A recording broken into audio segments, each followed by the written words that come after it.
All right, let's talk about our screens, that complex, kind of chaotic relationship we all have with them. Today, we're going to dive into what it really means to find an authentic balance in our digital world. So let's just jump right in with a question. Think about that little glowing rectangle you carry around everywhere. Does it ever feel less like a tool that you're in control of and more like something that's, well, controlling you? You know that feeling, right? Of being pulled in a million different directions all at once.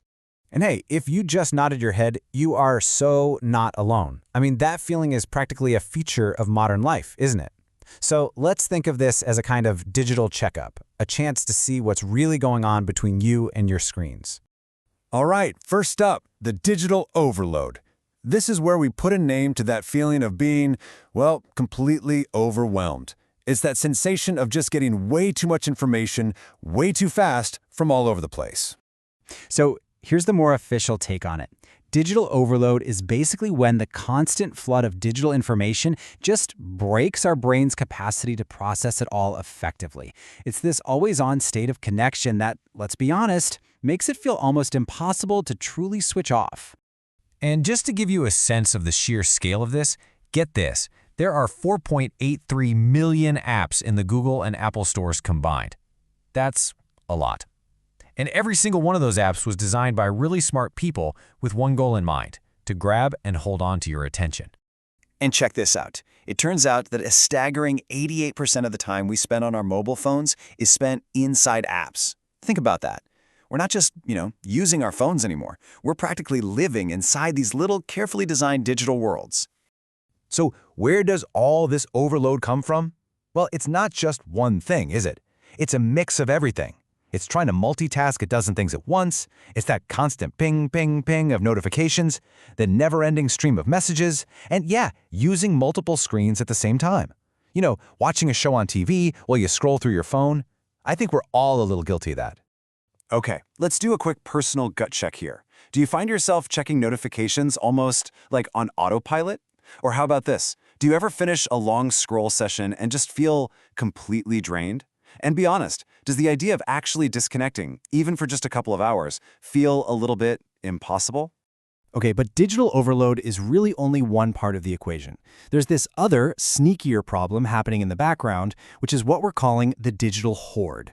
This is all about the clutter that we can't see, but we can definitely feel its weight. So what is digital hoarding? It's pretty simple, really.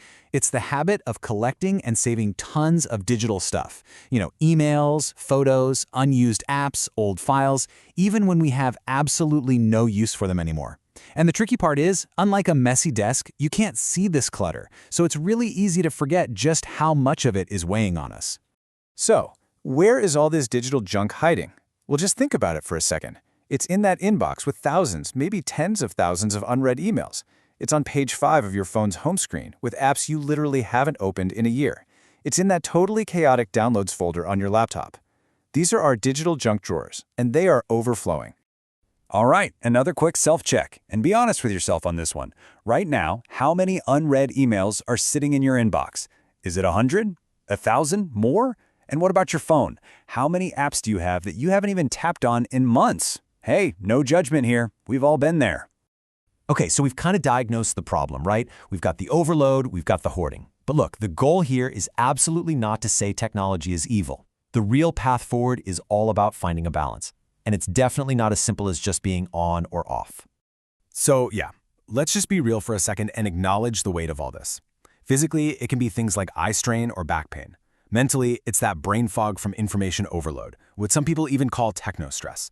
And emotionally, well, that's a big one. It can lead to that constant cycle of comparison, feeling isolated, and of course, that good old fear of missing out, FOMO.